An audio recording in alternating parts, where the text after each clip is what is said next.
परम सन्मानियो गुरु रूप गुरु खालसा साध संगत जी, वाहिगुरु जी का खालसा वाहिगुरु जी की फतेह।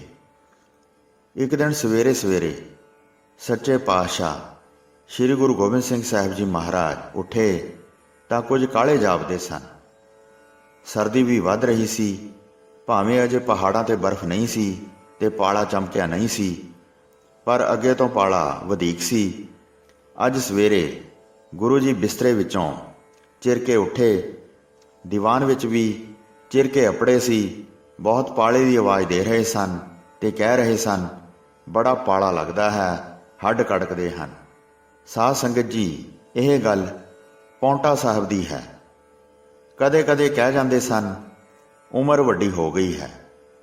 ਸਿੱਖ ਆਪਦੇ ਇਸ ਚੋਜ ਨੂੰ ਸਮਝ ਨਹੀਂ ਰਹੇ ਸਨ, ਪਰ ਕਿਸੇ ਨਵੇਂ ਕੌਤਕ ਦੀ ਉਡੀਕ ਜ਼ਰੂਰ ਲੱਗ ਪਈ ਸੀ ਕਿ ਆਪ ਨੇ ਦੀਵਾਨ ਤੋਂ ਉੱਠਦੇ ਸਾਰ ਵਜ਼ੀਰ ਨੂੰ ਨਾਣ ਤੋਂ ਬੁਲਾਵਾ ਘੱਲਿਆ ਤੇ ਆਏ ਨੂੰ ਆਖਿਆ, ਰਾਜੇ ਨੂੰ ਆਖੋ 5-6 ਦਿਨਾਂ ਲਈ ਸਾਡੇ ਨਾਲ ਸ਼ਿਕਾਰ ਤੇ ਚੱਲੋ। ਪਹਾੜ ਵੱਲ ਨੂੰ ਚੱਲਣਾ ਹੈ ਤੇ 8 ਕਹਾਰ ਤੇ ਇੱਕ ਪੀਨਸ ਵੀ ਲੈ ਕੇ ਚੱਲਣੀ ਹੈ। ਸਾਧ ਸੰਗਤ ਜੀ, ਪੀਨਸ ਇੱਕ ਪ੍ਰਕਾਰ ਦਾ ਵਧੀਆ ਡੋਲਾ ਹੁੰਦਾ ਹੈ। ਜਮਨਾ ਉੱਪਰਲੀ ਪਰਬਤ ਧਾਰਾਂ ਤੋਂ ਨਿਕਲਦੀ ਹੈ। ਇਸ ਦੇ ਸੋਮੇ ਨੂੰ ਜਮਨੌਤਰੀ ਆਖਦੇ ਹਨ, ਪਰ ਇਹ ਉੱਥੋਂ ਤੁਰ ਕੇ ਅਜਬ ਚੱਕਰ ਗੇੜ ਖਾਂਦੀ ਪਰਬਤਾਂ ਦੀਆਂ ਖੱਡਾਂ ਵਿੱਚੋਂ ਲੰਘਦੀ ਅਖੀਰ ਦੂਣ ਵਿੱਚ ਆ ਨਿਕਲਦੀ ਹੈ। ਜਿਸ ਟਿਕਾਣੇ ਇਹ ਪਰਬਤਾਂ ਤੋਂ ਬਾਹਰ ਆਉਂਦੀ ਹੈ, ਉਹ ਅੱਜ ਕੱਲ੍ਹ ਦੇ ਮਸੂਰੀ ਕਹਿਲਾਉਣ ਵਾਲੇ ਪਹਾੜਾਂ ਤੋਂ 15 ਕੁ ਮੀਲ ਪਿੱਛੇ ਨੂੰ ਹੈ। ਉਸ ਟਿਕਾਣੇ ਇੱਧਰ ਦੇ ਪਹਾੜਾਂ ਵਿੱਚੋਂ ਤਾਂ ਇਹ ਜਮਨਾ ਦੀ ਸੋਹਣੀ ਸਾਫ਼ ਨਿਰਮਲ ਧਾਰ ਨਿਕਲਦੀ ਹੈ ਤੇ ਉੱਤਰ ਰੁਖ ਤੋਂ ਇੱਕ ਹੋਰ ਇਹੋ ਜਿਹੀ ਨਦੀ ਟੌਂਸ ਨਾਮ ਦੀ ਆਉਂਦੀ ਹੈ। ਦੋਹਾਂ ਦਾ ਇੱਕ ਥਾਵੇਂ ਸੰਗਮ ਹੋ ਜਾਂਦਾ ਹੈ। ਟੌਂਸ ਤਾਂ ਆਪਣਾ ਨਾਮ ਇੱਥੇ ਸਮਾਪਤ ਕਰਦੀ ਹੈ ਤੇ ਜਮਨਾ ਵਿੱਚ ਮਿਲ ਕੇ ਜਮਨਾ ਦਾ ਰੂਪ ਹੋ ਕੇ ਅੱਗੇ ਟੁਰ ਪੈਂਦੀ ਹੈ। ਇੱਥੇ ਇਹ ਧਾਰਾ ਛੋਟੀਆਂ-ਛੋਟੀਆਂ ਪਹਾੜੀਆਂ ਟਿੱਬਿਆਂ ਦੇ ਚਰਨਾਂ ਦੇ ਨਾਲ ਜਾਂਦੀ ਪੌਂਟੇ ਤੋਂ ਲੰਘ ਫੈਜ਼ਾਬਾਦ ਕੋਲ ਖੁੱਲ੍ਹੇ ਮੈਦਾਨਾਂ ਵਿੱਚ ਜਾ ਵੜਦੀ ਹੈ। ਜਿਸ ਜਗ੍ਹਾ ਜਮਨਾ ਤੇ ਟੌਂਸ ਦਾ ਅਸਾਂ ਸੰਗਮ ਦੱਸਿਆ ਹੈ, ਉਸ ਤੋਂ ਉੱਪਰ ਕੋਹ ਦੋ ਕੋਹ ਪਰੇ ਚਕਰਾਤੇ ਵੱਲੋਂ ਆ ਰਹੀ ਨਦੀ ਦੇ ਨੇੜੇ ਇੱਕ ਨਗਰ ਹੈ। ਉਸ ਨੂੰ ਕਾਲਸੀ ਆਖਦੇ ਹਨ। ਇਸ ਤੋਂ ਹੇਠਾਂ ਕੁਝ ਦੂਰ ਜਮਨਾ ਉੱਤੇ ਪੁਲ ਹੈ। ਇਸ ਪੁਲ ਉੱਤੋਂ ਸਹਾਰਨ ਜਾਂ ਡੇਹਰਾਡੂਨ ਤੋਂ ਆਈ ਸੜਕ ਲੰਘਦੀ ਹੈ। ਇਸ ਦੇ ਲਾਗੇ ਇੱਕ ਵੱਡਾ ਚਟਾਨ ਜਾਂ ਪੱਥਰ ਕਹੋ ਪਿਆ ਹੈ, ਜਿਸ ਪਰ ਰਾਜਾ ਅਸ਼ੋਕ ਦੇ ਹੁਕਮ ਲਿਖੇ ਹੋਏ ਹਨ। ਇਹ ਸਾਰਾ ਥਾਂ ਰਮਣੀਕ ਆਖਦੇ ਹਨ, ਜੋ ਅੱਖਾਂ ਨੂੰ ਪਿਆਰਾ ਲੱਗੇ ਤੇ ਜਿੱਥੇ ਰਹਿਣ ਜਾਂ ਸੈਰ ਕਰਨ ਨੂੰ ਦਿਲ ਕਰੇ। ਇੱਥੇ ਇੱਕ ਬ੍ਰਾਹਮਣ ਨੇ ਕੁਟੀਆ ਪਾਈ ਹੋਈ ਸੀ। ਉਹ ਬੜਾ ਤਪ ਕਰਦਾ ਸੀ ਤੇ ਲੋਕੀ ਉਸ ਨੂੰ ਰਿਖੀ ਜੀ ਆਖਦੇ ਸਨ। ਇਹ ਹੁਣ ਬਹੁਤ ਬੁੱਢਾ ਸੀ। ਇਸ ਕੋਲ ਨਾਹਣ ਦਾ ਰਾਜਾ ਤੇ ਵਜ਼ੀਰ ਗਏ ਸਨ ਕਿ ਉਹ ਉਹਨਾਂ ਨੂੰ ਵਰ ਦੇਵੇ ਕਿ ਉਹ ਰਾਜੇ ਫਤਿਹ ਸ਼ਾਹ ਤੋਂ ਹਾਰ ਨਾ ਖਾਣ। ਰਿਖੀ ਨੇ ਉਹਨਾਂ ਨੂੰ ਦੱਸਿਆ ਕਿ ਮੈਂ ਵੇਦ ਸ਼ਸਤਰ, ਪੁਰਾਣ, ਜੋਤਿਸ਼ ਆਦਿ ਵਿਦਿਆ ਪੜ੍ਹੀਆਂ ਹਨ। ਮੇਰੇ ਹਿਸਾਬ ਨਾਲ ਅੱਜ ਕੱਲ੍ਹ ਇੱਕ ਮਹਾਬਲੀ ਅਵਤਾਰ ਦੇ ਪ੍ਰਗਟ ਹੋਣ ਦਾ ਸਮਾਂ ਹੈ।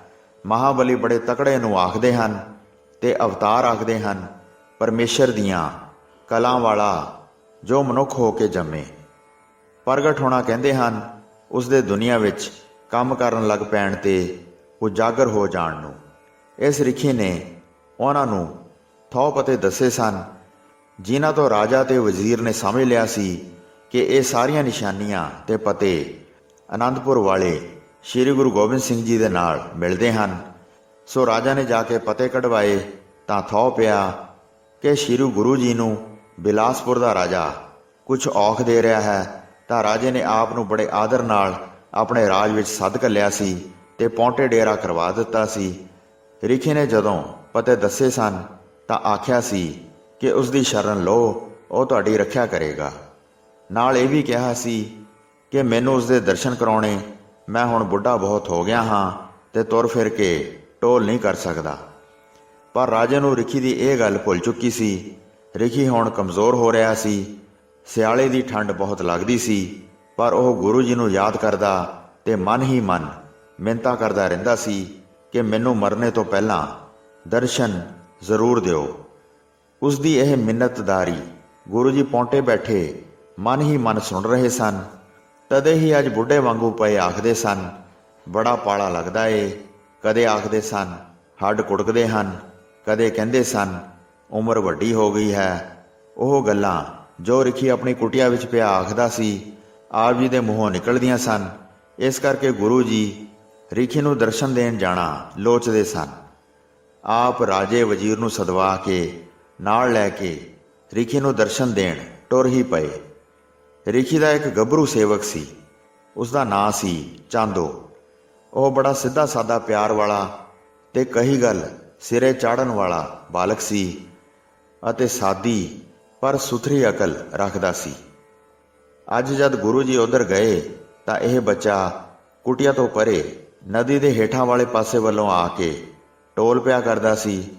ਤੁਸੀਂ ਪੁੱਛੋ ਟੋਲ ਕਿਸ ਦੀ?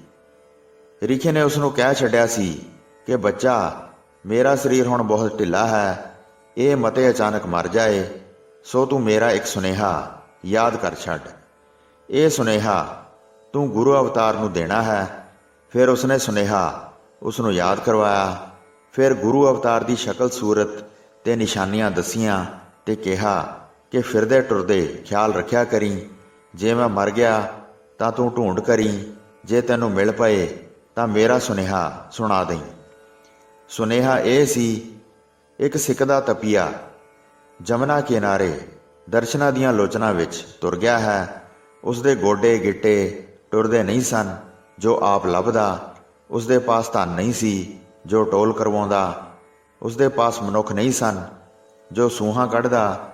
ਉਸ ਨੂੰ ਝੌਲਾ ਪੈਂਦਾ ਸੀ, ਸੱਦ ਸੁਣਾਈ ਦਿੰਦੀ ਸੀ। ਉਹ ਤੜਫਦਾ ਸੀ ਤੇ ਸਿੱਕਦਾ ਸੀ, ਲੁੱਛਦਾ ਸੀ ਤੇ ਸਧਰਾਂਦਾ ਸੀ, ਪਰ ਅੱਪੜ ਨਹੀਂ ਸੀ ਸਕਦਾ। ਇਉਂ ਲਾਉਂਦਾ ਲਾਉਂਦਾ ਰਾਹ ਤਕਾਂਦਾ ਤਕਾਂਦਾ ਆਸਾਂ ਭਰੀਆਂ ਟੁਰ ਗਿਆ ਹੈ ਉਸ ਦੀ ਬੌੜੀ ਕਰਨੀ। ਇਹ ਤਾਂ ਸੀ ਸੁਨੇਹਾ। ਤੇ ਨਿਸ਼ਾਨੀਆਂ ਵਿੱਚੋਂ ਜੋ ਚਾਂਦੋ ਨੂੰ ਬਹੁਤ ਪੱਕੀ ਲੱਗੀ ਇਹ ਸੀ ਕਿ ਉਹਨਾਂ ਦੀਆਂ ਬਾਹਾਂ ਇੰਨੀਆਂ ਲੰਬੀਆਂ ਹੋਣਗੀਆਂ ਕਿ ਜਦ ਖੁੱਲੀਆਂ ਪਲਮਾਂ ਦੇਣ ਤਾਂ ਗੋਡਿਆਂ ਤੱਕ ਪੁੱਜਣਗੀਆਂ।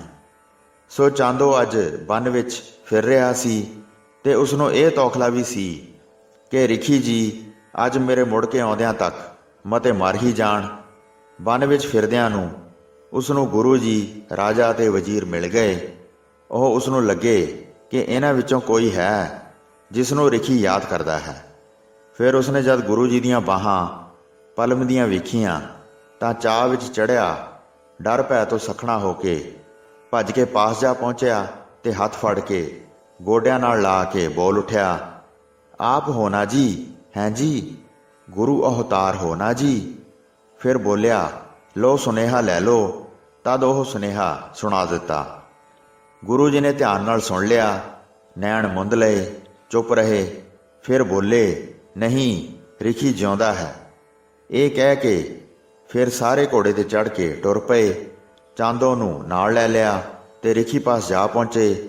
ਰਿਖੀ ਨਿਤਾਣਾ ਸੀ, ਬੇਹੋਸ਼ ਜਿਹਾ ਪਿਆ ਸੀ, ਪਰ ਸਮਰੱਥ ਗੁਰੂ ਨੇ ਸਿਰ ਹੱਥ ਧਰਿਆ ਤੇ ਵਜ਼ੀਰ ਤੇ ਰਾਜੇ ਤੋਂ ਹੱਥ ਪੈਰ ਚਸਵਾਏ ਤਾਂ ਰਿਖੀ ਨੂੰ ਹੋਸ਼ ਆ ਗਈ ਤੇ ਫਿਰ ਤਾਕਤ ਵੀ ਆ ਗਈ। ਦਰਸ਼ਨ ਕਰਕੇ ਉਸ ਦਾ ਲੂੰ ਲੂੰ ਖਿੜ ਗਿਆ ਤੇ ਨਵੀਂ ਜਾਨ ਭਰ ਗਈ। ਇਸ ਤਰ੍ਹਾਂ ਉਸ ਦੀ ਸਾਰੀ ਉਮਰ ਦੀ ਮੁਰਾਦ ਪੂਰੀ ਹੋ ਗਈ। ਆਖਿਰ ਕਾਲਸੀ ਦੇ ਰਿਖੀ ਨੇ ਸੁਰਤ ਸੰਭਾਲੀ ਤੇ ਗੁਰੂ ਜੀ ਦੇ ਚਰਨਾਂ ਤੇ ਡਿੱਗ ਪਿਆ। ਰਿਸ਼ੀ ਜੀ ਦੀਆਂ ਅੱਖਾਂ 'ਚੋਂ ਅਥਰੂ ਵਗ ਰਹੇ ਸਨ। ਗੁਰੂ ਜੀ ਨੇ ਕਾਲਪੀ ਰਿਸ਼ੀ ਨੂੰ ਪਿਆਰ ਨਾਲ ਚੁੱਕ ਕੇ ਆਪਣੇ ਸੀਨੇ ਨਾਲ ਲਗਾਇਆ ਤਾਂ ਜਿਵੇਂ ਕਾਲਪੀ ਰਿਸ਼ੀ ਜੀ ਦਾ ਆਵਾਗਾਉਣ ਦਾ ਚੱਕਰ ਹੀ ਮੁੱਕ ਗਿਆ। ਕਾਲਪੀ ਰਿਸ਼ੀ ਜੀ ਦੀਆਂ ਸਾਰੀਆਂ ਇੱਛਾਵਾਂ ਖਤਮ ਹੋ ਗਈਆਂ। ਉਹ ਬੋਲਣ ਤੋਂ ਅਸਮਰੱਥ ਸੀ, ਬਸ ਅੱਖਾਂ 'ਚੋਂ ਨੀਰ ਵਗ ਰਿਹਾ ਸੀ। ਇਹ ਵੇਖ ਕੇ 5 ਸਿੱਖ ਜੋ ਸਾਹਿਬਾਂ ਦੇ ਨਾਲ ਸਵਾਰ ਹੋ ਕੇ ਗਏ ਸਨ ਬੇਵਸੇ ਬੋਲ ਪਏ, ਮਿਰਤਕ ਕੋ ਜੀਵਾਲਣਹਾਰ, ਭੂਖੇ ਕੋ ਦੇਵਤ ਆਧਾਰ, ਸਰਬ ਨਿਧਾਨ ਜਾਂ ਕੀ ਦ੍ਰਿਸ਼ਟੀ ਮਾਹੇ, ਪੁਰਬ ਲਿਖੇ ਕਾ ਲਹਿਣਾ ਪਾਹੇ, ਸਭ ਕਿਛ ਤਿਸਕਾ ਉਹ ਕਰਨਾ ਜੋਗ, ਤਿਸ ਬਿਨ ਦੂਸਰ ਹੋਆ ਨਾ ਹੋਗ, ਜਪ ਜਨ ਸਦਾ ਸਦਾ ਦਿਨ ਰਹਿਣੀ, ਸਭ ਤੇ ਊਚ ਨਿਰਮਲ ਇਹ ਕਰਨੀ, ਕਰ ਕਿਰਪਾ ਜਿਸ ਕੋ ਨਾਮ ਦੀਆ, ਨਾਨਕ ਸੋ ਜਨ ਨਿਰਮਲ ਥੀਆ। ਹੁਣ ਦਿਨ ਲੈ ਚੁੱਕਾ ਸੀ। ਰਾਤ ਉੱਥੇ ਹੀ ਰਹੇ। ਅਗਲੇ ਭਲਕ ਗੁਰੂ ਜੀ, ਰਾਜਾ, ਵਜ਼ੀਰ ਤੇ ਸਾਥੀ ਟੁਰ ਪਏ। ਰਿਖੀ ਜੀ ਨੂੰ ਪੀਨਸ ਪਾ ਕੇ ਪੌਂਟੇ ਨਾਲ ਲੈ ਕੇ ਟੁਰੇ ਕਿ ਹੁਣ ਬਾਕੀ ਦੇ ਦਿਨ ਸਾਡੇ ਪਾਸ ਗੁਜ਼ਾਰੇ। ਚਾਂਦੋ ਨੂੰ ਕੁਟੀ ਵਿੱਚ ਰਹਿਣ ਲਈ ਕਿਹਾ ਗਿਆ, ਪਰ ਉਹ ਸੱਚੇ ਸੁੱਚੇ ਪਰ ਜੰਗਲੀ ਪਿਆਰ ਵਾਲਾ ਆਖੇ, ਨਾਲ ਲੈ ਚੱਲੋ, ਗਾਈਆਂ ਚਰਾਵਾਂਗਾ ਤੇ ਆਪ ਨੂੰ ਦੁੱਧ ਪਿਲਾਵਾਂਗਾ ਤੇ ਸੋਹਣੇ ਹੱਥ ਚੁੰਮਦਾ ਰਹਾਂਗਾ। ਗੁਰੂ ਜੀ ਉਸਦੇ ਪਿਆਰ ਤੇ ਨਿਰਛਲ ਸੁੱਚੇ ਪਿਆਰ ਤੇ ਰੀਝ ਰਹੇ ਸਨ। 100-2 ਸਵਾਰ ਦੇ ਕੇ ਕਿਹਾ ਕਿ ਇਸ ਕਾਕੇ ਨੂੰ ਗਊਆਂ ਸਮੇਤ ਪੌਂਟਾ ਸਾਹਿਬ ਲੈ ਆਉਣਾ। ਸੋ ਸਾਧ ਸੰਗਤ ਜੀ, ਇਸ ਪ੍ਰਕਾਰ ਕਾਲਸੀ ਰਿਖੀ ਦਾ ਸ੍ਰੀ ਗੁਰੂ ਗੋਬਿੰਦ ਸਿੰਘ ਸਾਹਿਬ ਜੀ ਮਹਾਰਾਜ ਜੀ ਨੇ ਉਧਾਰ ਕਰ ਦਿੱਤਾ। ਕਾਲਸੀ ਰਿਸ਼ੀ ਨੇ ਸ੍ਰੀ ਗੁਰੂ ਨਾਨਕ ਦੇਵ ਜੀ ਦੇ ਦਰਸ਼ਨ ਵੀ ਕੀਤੇ ਸਨ। ਕੁਝ ਹੀ ਸਮੇਂ ਪਿੱਛੋਂ ਇਹ ਅਕਾਲ ਚਲਾਣਾ ਕਰ ਗਿਆ ਤੇ ਇਸ ਦਾ ਸੰਸਕਾਰ ਗੁਰੂ ਜੀ ਨੇ ਆਪਣੇ ਸਥਾਨ ਦੇ ਨੇੜੇ ਸਾਹਮਣੇ ਹੀ ਕਰਵਾਇਆ ਅਤੇ ਯਾਦਗਾਰ ਵਜੋਂ ਥੜਾ ਵੀ ਬਣਵਾ ਦਿੱਤਾ। ਅੱਜ ਵੀ ਜਦੋਂ ਸੰਗਤਾਂ ਪੌਂਟਾ ਸਾਹਿਬ ਦੇ ਦਰਸ਼ਨ ਕਰਨ ਲਈ ਜਾਂਦੀਆਂ ਹਨ ਤਾਂ ਮੁੱਖ ਗੁਰਦੁਆਰਾ ਸਾਹਿਬ ਦੇ ਕੰਪਲੈਕਸ ਅੰਦਰ ਵੜਦਿਆਂ ਸੱਜੇ ਪਾਸੇ ਲੰਗਰ ਹਾਲ ਵੱਲ ਕਾਲਪੀ ਰਿਸ਼ੀ ਜੀ ਦੀ ਯਾਦਗਾਰ ਨਜ਼ਰ ਪੈਂਦੀ ਹੈ। ਇਸ ਥਾਂ ਤੇ ਬਹੁਤ ਹੀ ਵਧੀਆ ਤੇ ਛੋਟਾ ਜਿਹਾ ਗੁਰਦੁਆਰਾ ਸਾਹਿਬ ਯਾਦਗਾਰ ਕਾਲਪੀ ਰਿਸ਼ੀ ਜੀ ਬਣਿਆ ਹੋਇਆ ਹੈ। ਵਾਹਿਗੁਰੂ ਜੀ ਕਾ ਖਾਲਸਾ, ਵਾਹਿਗੁਰੂ ਜੀ ਕੀ ਫਤਿਹ।